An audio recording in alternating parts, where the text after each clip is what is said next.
اللهم صل على شمس الشموس وأنيس النفوس المدفون في أرض طوس منار الهدى وبعيد المدى معين الضعفاء وملاذ الفقراء وغريب الغرباء وحبل السماء الإمام الثامن ذي النهج الضامن والفكر الصائن الحاكم والسلطان الساكن في خراسان وحجة الرحمن لكافة الإنس والجان أبي الحسن علي بن موسى الراضي بالقدر والقضاء الملقب بالصابر والرضي والوفي والفاضل والرضا.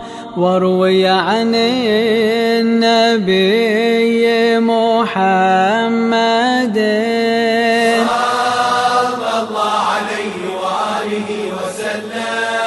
أنه قال ستدفن بضعة مني بخراسان ما زارها مكروب إلا نفس الله كربه ولا مذنب إلا غفر الله له ذنوبه. يا مستمعين النظام صلوا على البدر التمام محمد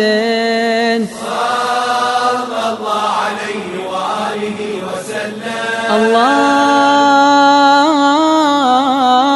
صل على محمد وآل محمد. ولد الإمام الرضا عليه السلام ل11 ليلة خلت من شهر ذي القعدة يوم الجمعة بعد وفاة الإمام الصادق عليه السلام ب5 سنين. وأمه أم ولد اسمها تكتم وقيل نجمة وهي من أفضل النساء في عقلها ودينها وقد سماها الإمام الكاظم عليه السلام الطاهرة. يا مستمعين النظام صلوا على البدر التمام محمد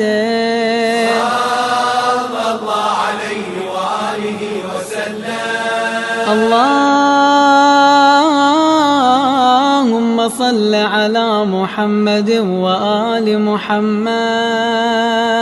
روي عن هشام بن أحمد سألني الإمام الكاظم عليه السلام هل علمت أحدا من المغرب قد قدم؟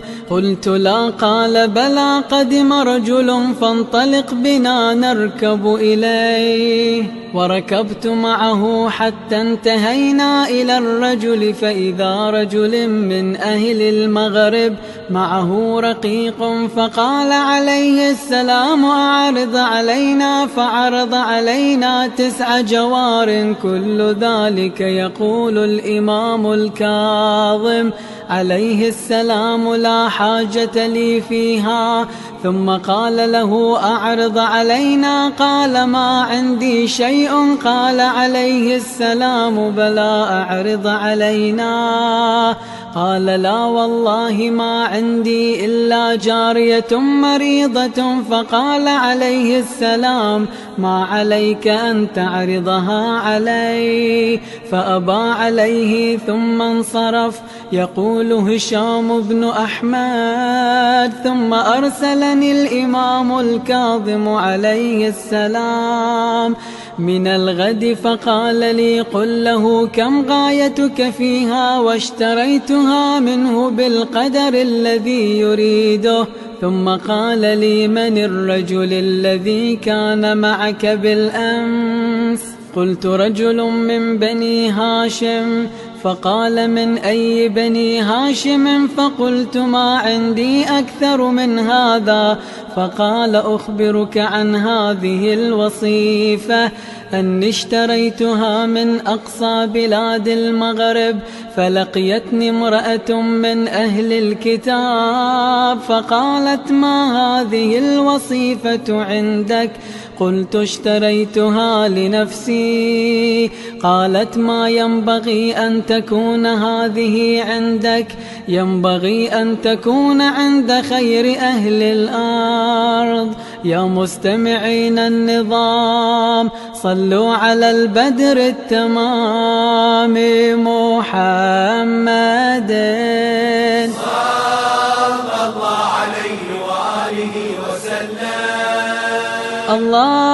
اللهم صل على محمد وآل محمد. فتزوجها الإمام الكاظم عليه السلام وقال والله ما اشتريت هذه الأمة إلا بأمر الله ووحيه، ولم تلبث معه إلا قليلا حتى حملت بالإمام الرضا. وتقول نجمة لما حملت بابني علي عليه السلام لم أشعر بثقل الحمل، وكنت أسمع في منامي تسبيحا وتهليلا وتمجيدا من بطني فيفزعني ذلك ويهولني، فإذا انتبهت لم أسمع شيئا. وعند ساعة الولادة امتلأ البيت بروائح الطيب وسطعت الأنوار في أنحاء الدار. وبينما هي كذلك إذ وضعت الإمام الرضا عليه السلام. أفضل الصلاة والسلام عليك يا رسول الله محمد وآل محمد صلوات ربي عليك.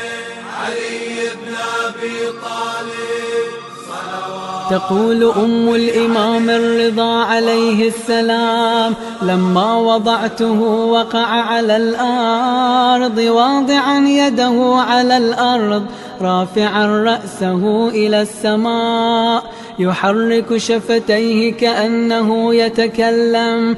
فدخل أبوه الإمام الكاظم عليه السلام فقال لي هنيئا لك يا نجمة، كرامة من ربك. فناولته إياه في خرقة بيضاء فأذن في أذنه اليمنى وأقام في اليسرى ودعا بماء الفرات فحنكه ثم رده إليه وقال خذيه فإنه بقية الله في أرضه.